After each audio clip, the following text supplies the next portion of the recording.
This is a Buzzkill, and we're really excited today. We've got a great episode. We're talking about malware today. Today we have Yehudah Sunshine on the line with us from Israel. He's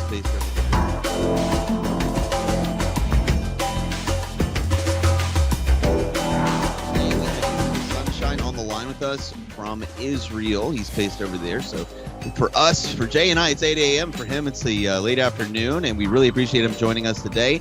My name is Hunter Willis, and we've got Jay Leask with us as well. Jay, you want to say hi, and then we'll toss it over to Yehudah and start the episode. Woohoo. I just like seeing how long you'll go and how many times you will say who's on the call before I interrupt. Good morning, Hunter. Good afternoon, Yehudah. Welcome to Buzzkill. Thank you so much, Jay and Hunter, for having me on Buzzkill. Sure. Well, this is a highly anticipated conversation, at least for the three of us. It's been a comedy of errors trying to get this scheduled.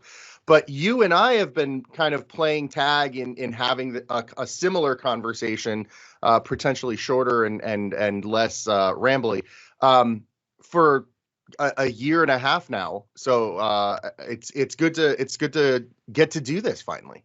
Well, thank you so much for having me. I'm glad that we could finally have the stars align and be able to get in the same room together.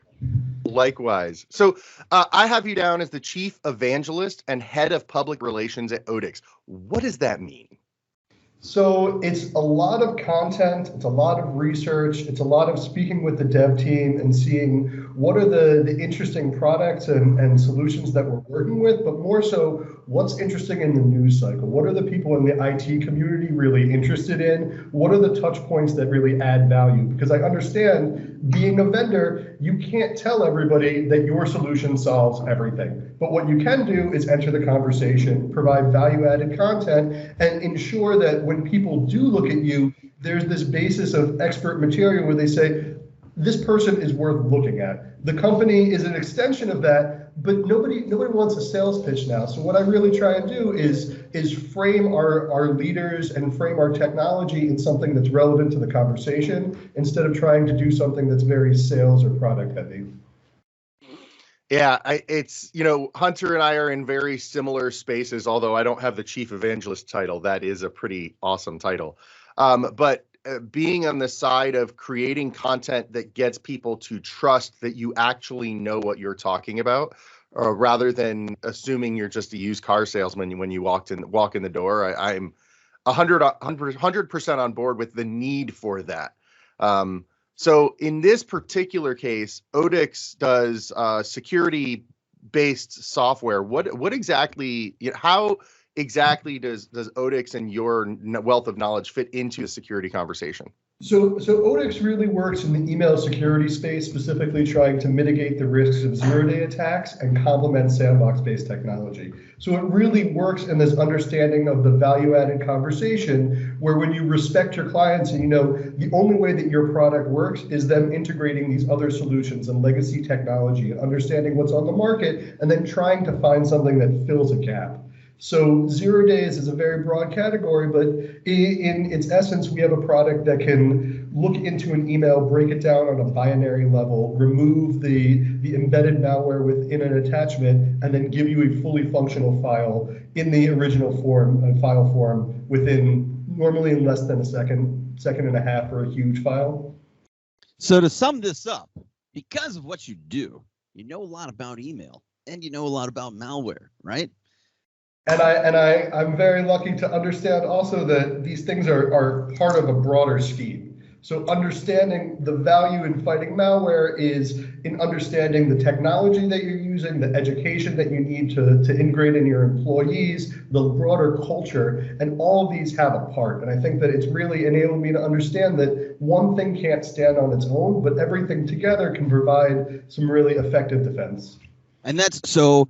And for everybody listening in, especially if this is your first time listening, that's one of the reasons we call this Buzzkill, right? Because there's technology, there's solutions, like the pitch that Yehudah just gave us, which is great. It wasn't a pitch. There's no money exchange. No money exchange. No money. So please accept this Buick at the end of the show. Completely Buick. Oh, look at that. Hey, nice. Oh, goodness gracious. Hey, I just got an email. No.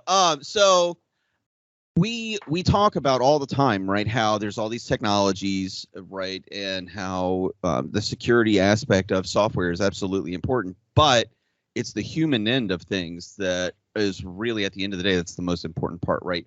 You have to have training for users. They have to understand what's going on, and their training and their processes have to be easy enough to be part of their daily cycle without, tons of adoption curves to really pick up what's going on and prevent bad things from happening. So Yehudah, can you do us a favor to start here?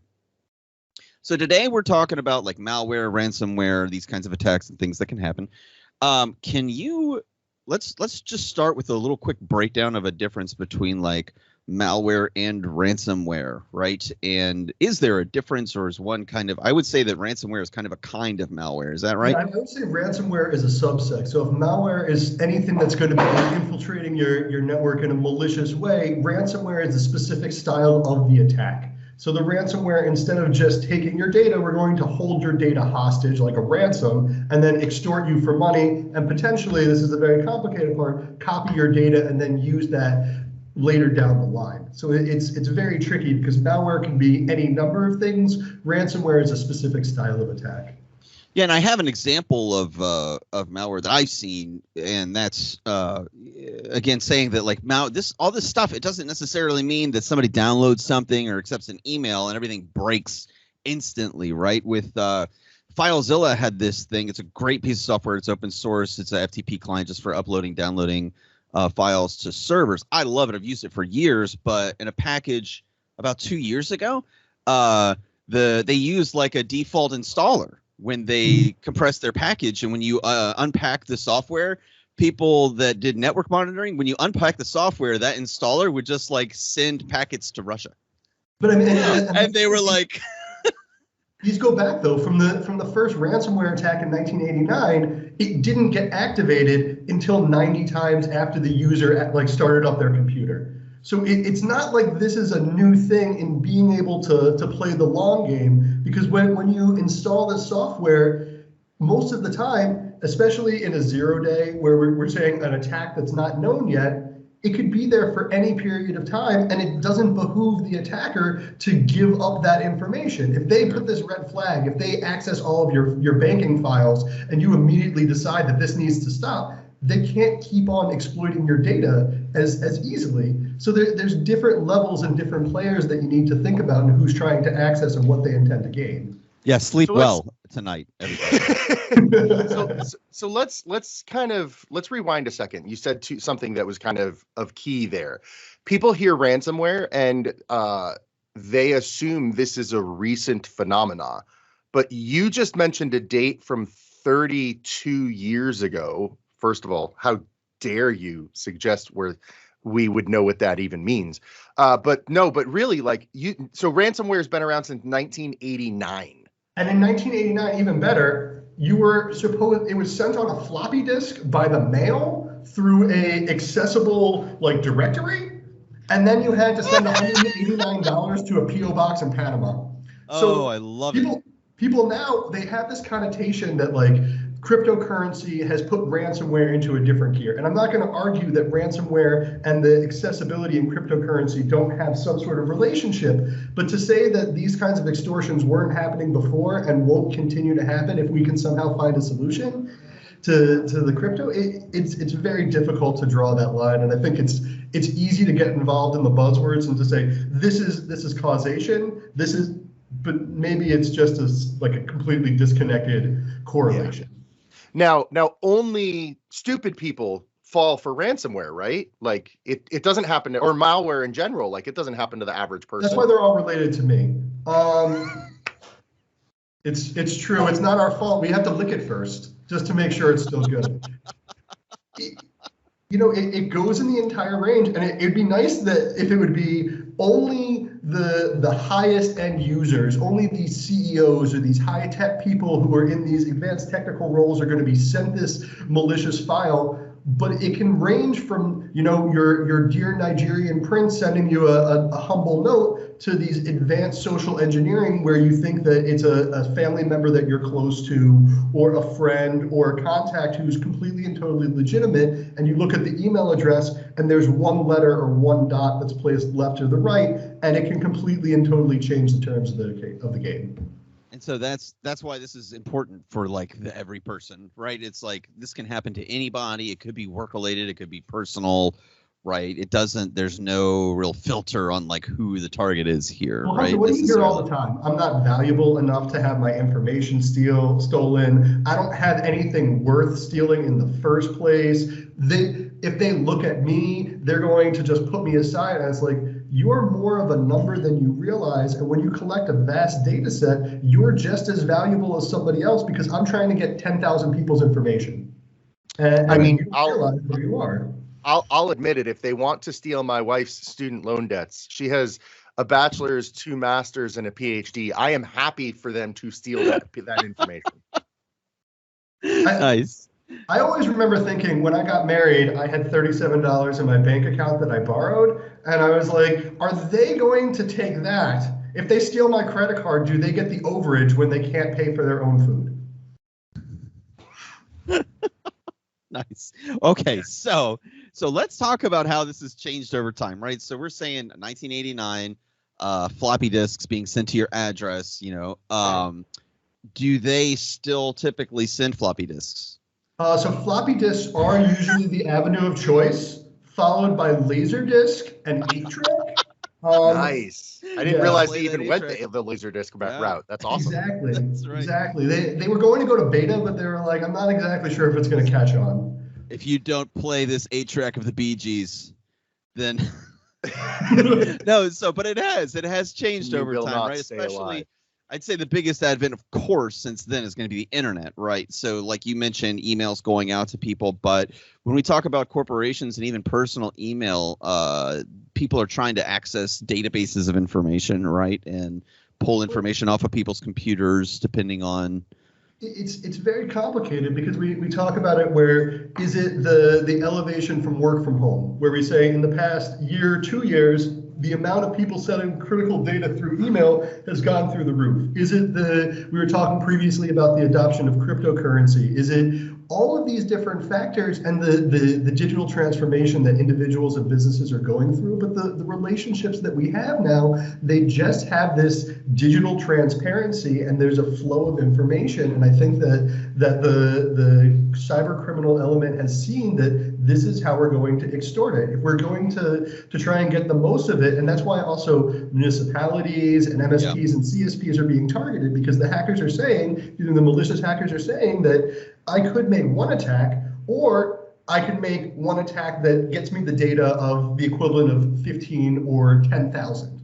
And it's understanding where all of these weak points are, who's the most vulnerable, and why people are in this situation. Is it because they're not following basic, cyber hygiene? Because I as much as I would like to say they're not integrating the most advanced, it's me. Right, cyber. Sorry. But is it these complex things that cost a lot of money to solve? Do we need to throw some technology that you don't understand that you can't spell? Or do you need to have a heart-to-heart with your IT team in a non-technical tone where you're saying, think before you click?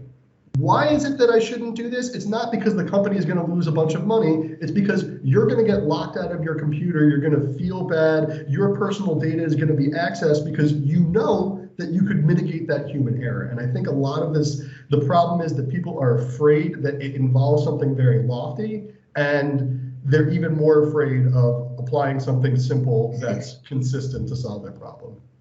Well, it's a real downer too. It's not one of these like fun, from IT, what you want to be able to do is talk to people about, hey, we're going to increase productivity. We've got this new stuff. Here's how you learn it. It's going to be great. You don't want to be like, if you don't do this, it would be the end of the world, And so. And you want to click a button. You want to click a button and say, this is going to block everything. And, for my product that we sell, we have a banner that comes up and it says that this has been cleared from malware. But if you click everything and you mess with your admin settings, or you don't have antivirus, or you don't have, it doesn't matter, because you see this assurance, but the assurance is a false flag because you're not doing the other steps to prevent penetration. And it's a holistic thing, but it's also one of these common sense things. People don't want to put the time into it. They want to read a million emails and assume that this is junk.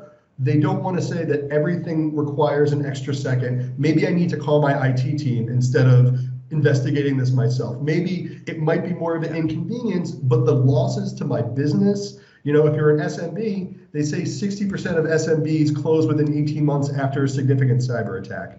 So wow. It's up to you. It's up to you.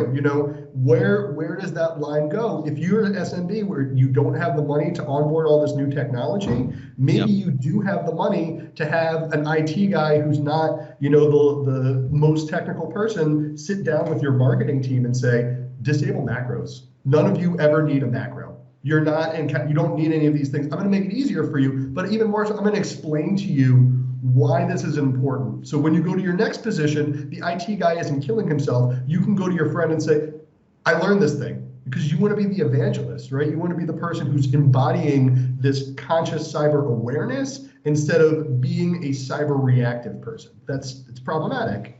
Well, and good, Jake, go ahead.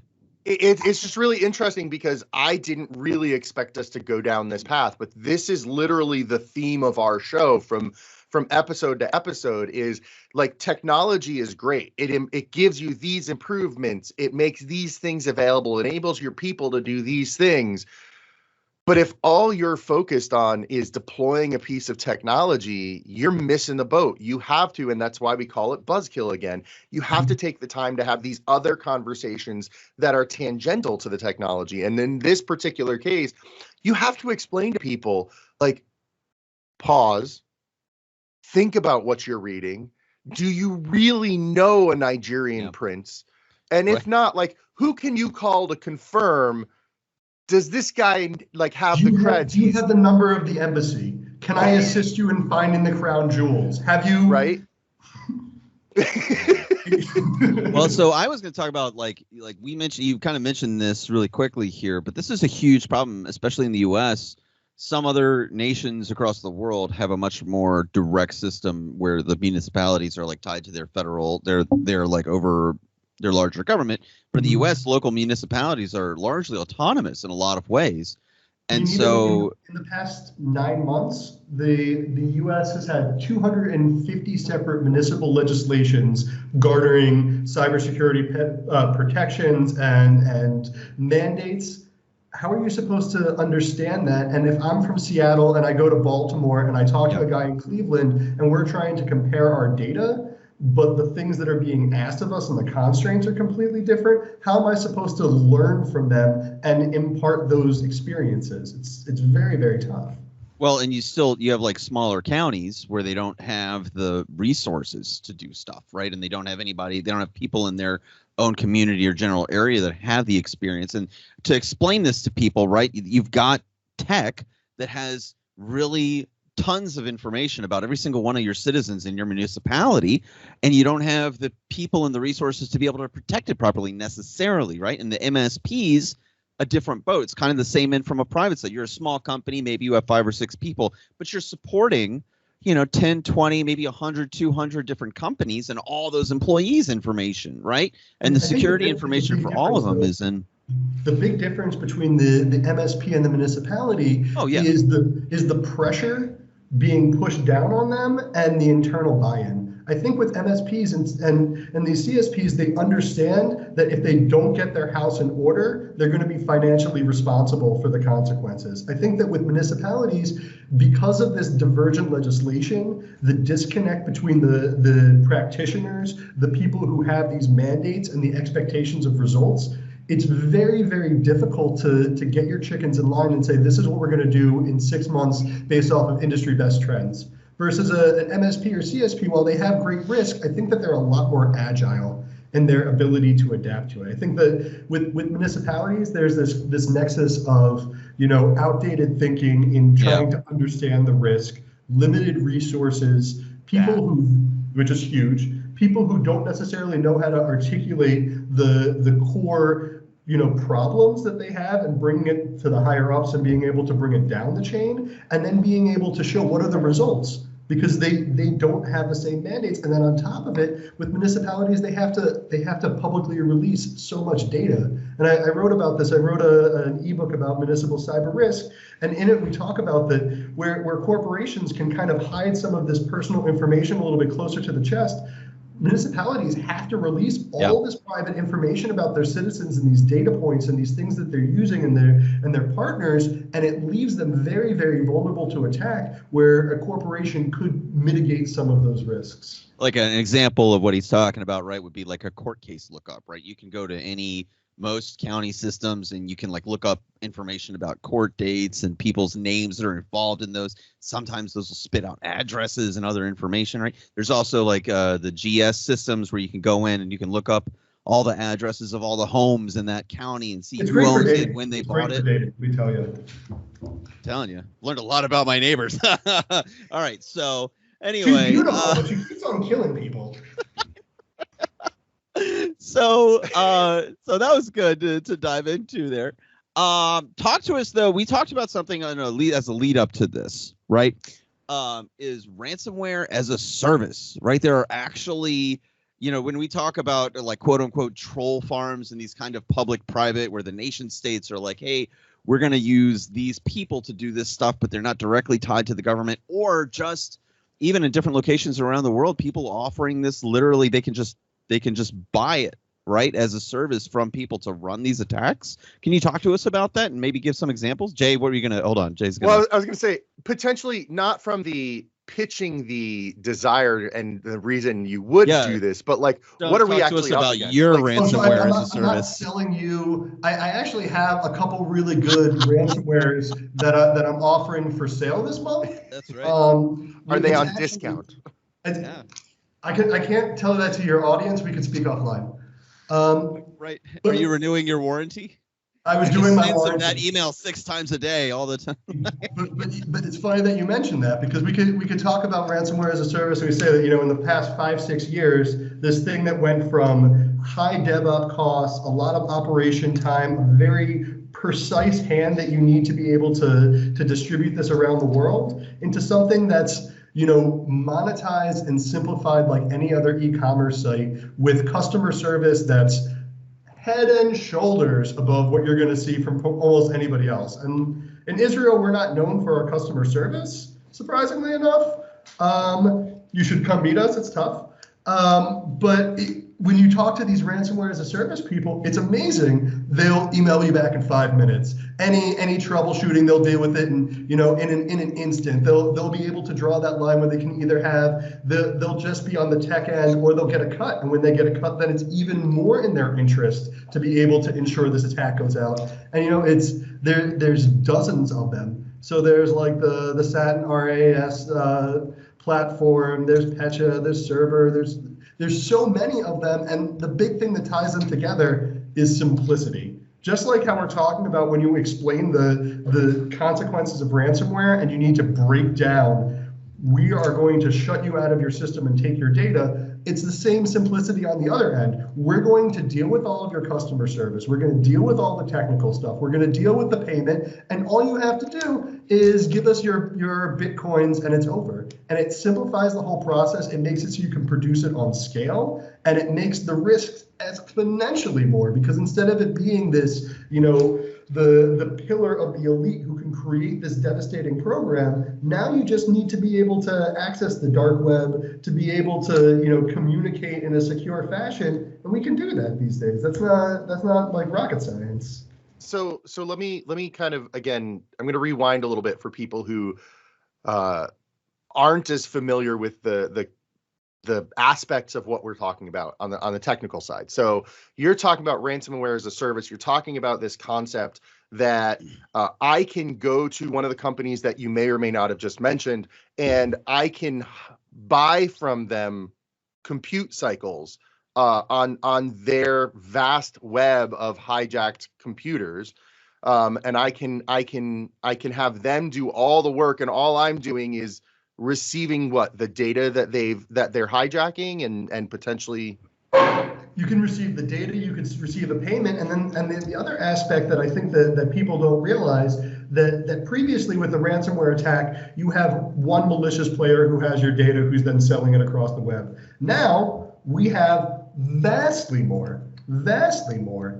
Previously you needed to be able to market this. Now we have a huge market for it. And I can say as a distributor, maybe this data isn't valuable for me. But if I facilitate 15 or 20 ransomware attacks, I'm sure I can sort through my way and find something that's going to give me something.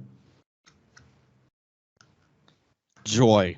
All right, so as we're kind of smell the napalm. I know, exactly. The end is not necessarily near, though. But the good news is that there's, in most situations, there's a lot that users can. There's simple steps that most users can follow, right? Just don't, like he was talking about before. If email's unfamiliar to you, don't click it. Especially don't download anything that you're not certain about. Don't go to like third-party websites that you've never seen before, enter in information or the downloading is such a big deal, and they're so good at making things look like it's safe to download sometimes, And if you're a marketer, you have to realize we put this information out there and we want an info grab, right? Everybody I'm coming into contact with, I want to be able to track them. I want to be able to understand their cycle, what they're reading, what they're interested in following them up. And I'm doing it for all the right reasons. But when you put it out there, you need to understand, what are people looking at? And when I put it out there, are they giving everybody their information? Is every minute thing that has value or doesn't have value, do they get my email address? Do they get my phone number? Do they get my place of business? Do they have all my social media contacts? Or am I going to be a little bit more discriminatory and say, I can find things that are open source. I can find things that don't have this paywall. Even more so from a PR perspective, I'll personally engage with the people who created the content. I can form a relationship and understand what they're doing, and I don't have to be suspect that I'm giving something away, and then I provide added value to both of us. So it's a choice in how you can engage with it, but the most basic thing is think before you click. Make sure your antivirus and your basic email protection is activated, and have a relationship with your IT team. They cannot be the people that you call for triage when everything is on fire. They need to be the people that you see in the break room and the people that you can have a conversation with, and you shoot the breeze, because that foundation is going to say, is that a problem? I'm gonna shoot them a WhatsApp. I'm going to, or whatever, very easily taken by major corporations data platform that you use, send it out there and have that clear means of communication, and understand it's not like that South Park, right, where there's no stupid questions, just stupid people. No, there's just the idea that we want to learn more and better understand. And when you can pass that information on to your colleagues, to your friends, it's not about like your elderly grandmother who's going to get hacked. It's about, your neighbor who is very, very aware and didn't spend that extra second, and now they have to pay the consequences. It's about talking to your kids. Because as our kids become, these cyber citizens and digital natives, we need to ingrain this where it's like, be careful. My kids, I'm very lucky that they get very minimal screen time, and that, we're working with them to have this more like face-to-face bond. But as they get more ingrained with technology, the conversation about safety and privacy and understanding the consequences of social engineering, which really lead often into ransomware attacks, these are things that you can prevent.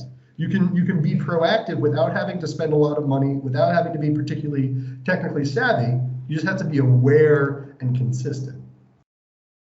So you're doing a lot on this space, not just for Odix specifically, but like you're writing a book on this, right? So talk to us about or is this book 2? I can't remember. This is book 2. So okay. I wrote a book on book 3. I have a book about the evolution of Israeli-Chinese diplomacy. It's a thriller.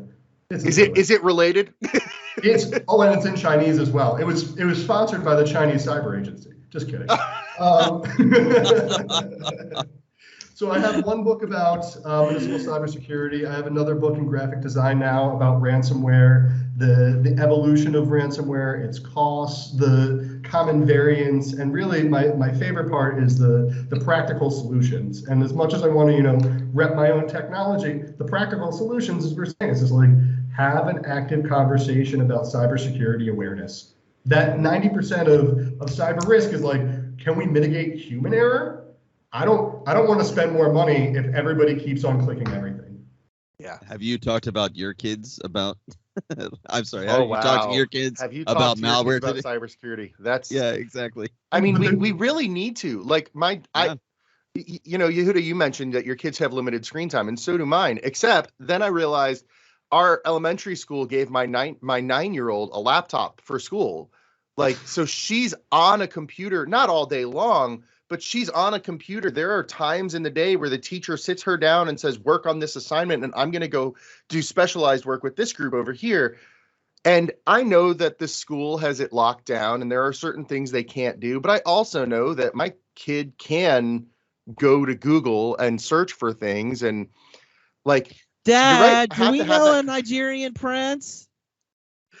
So you kind of like, at what age do you have the conversation about the birds and cybersecurity?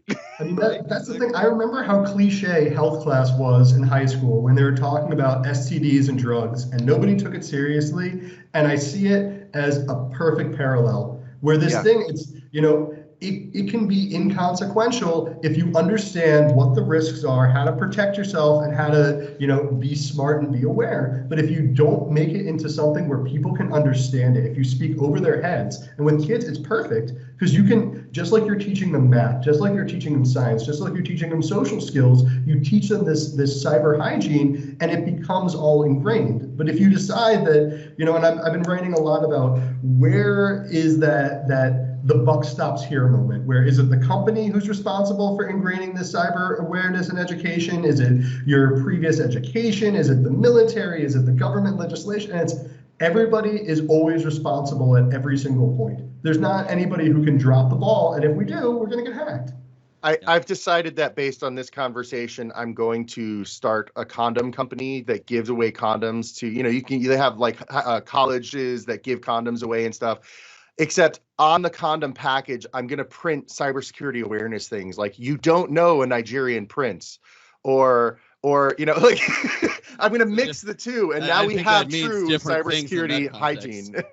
So if anybody wants to work on sponsorship for Jay's condom idea, once again, that could be offline as well. I was going to say, we're just going to skip over Yehudah talking about the consequences of ignoring the STD and drugs lessons. I think we missed that part. That's the thing. You get mixed metaphors and all of a sudden. What happened to you? Yeah, exactly. Oh, no, this is great. Well, Yehudah, we really appreciate you being on. This has been a fantastic conversation. I want to do two things before we close out here. When we first popped on the call, before we started recording, Yehudah showed me his bobblehead, and you have to see this thing. It's amazing. It's absolutely incredible. Yep, there it is. Love it. I don't see the when I came on. Can you just shake your head a little bit? Yeah, can you just? Oh, there it is. Yes. Yay! When I came on the camera was just on the bobblehead, and I was like, "Yes, this is amazing!" Yeah, that's what I saw when I first turned on the camera. So I was like, "Okay, this is great. This is great." There's a really good chance that's going to be the cover of this episode. Very good. It's a good chance that that's going to be the cover for my driver's license. Yeah. So Yehudah, we want to ask one final question, right? To kind of conclude this and draw this to a close here. What's that now?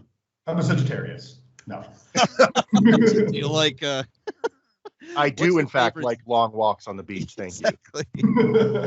What is the biggest takeaway you hope people take from this conversation beyond what they can do as individuals to help prevent all this stuff? If you could communicate one thing to everybody as a summary point, what would that be? The big thing is that technical solutions aren't going to get you all the way. It's about the relationship and the blend of everything. And when you rely on one thing, you can't eat chips all day. It might taste good, but they only provide so much value. You need to be able to have your salt and your soda as well to fill out the pyramid of healthy foods.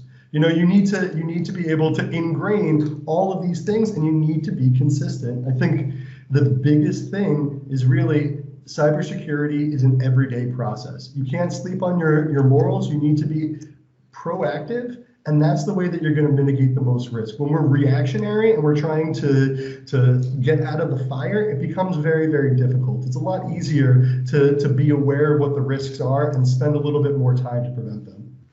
I love that a guy selling software focused on solving this problem is saying software is not the end all and be all of this problem. So I really appreciate that. And obviously the software helps, but you don't respect your clients. If you try and project it where you are the end all solution, it doesn't understand the space. It doesn't understand the burdens and the responsibilities that they're dealing with. And even more so, it doesn't position us as a realistic expectation to produce value. Because we can do this one thing or these things, but we're not a cure-all. And when we present it that way, and like I've had so many, different kinds of hackers tell me, it's like, if you stop saying malware free or 100%, we will send you our own swag. We will give you high fives across the web, because we don't want to hear it. We want to hear that you understand what we're going through and that you want to be able to help, not that you are the savior and everybody's been waiting for you. Yeah. Yep. Really great. Really great. Well, we couldn't agree more, right? Like, fantastic conversation here. We really appreciate you being on, Yehudah. So thank you again for your time. Thanks for this amazing conversation. And if anybody has any questions, comments, examples of malware attack or anything they want to discuss, please put those in the comments below this episode here in YouTube. Yehudah, any last thoughts as we kind of close out here? I think Jay's beard is the best. Like you can't prevent all cyber risk, but Jay can grow like a badass beard. That's true. True story. It is. It's a beaut. It's a beaut. Thank you. That's I think that's just cut the episode right there. I know, right? There's the takeaway. Mic drop. Yeah, that's it. Yehudah, thank you so much for joining us. I'm glad we finally got to have this conversation, both about cybersecurity and ransomware and malware and my beard. I look forward to chatting with you again, man. Yeah, always a pleasure. And please, if anybody has any questions you want to talk about ransomware or malware, reach out to me on LinkedIn. Come check out odi-x.com. And I'm always interested in furthering the conversation and hear what everybody has to say. And look out for that book, everybody. Look out for the book. Coming. Yeah. All right, man. The book. Bye, everybody.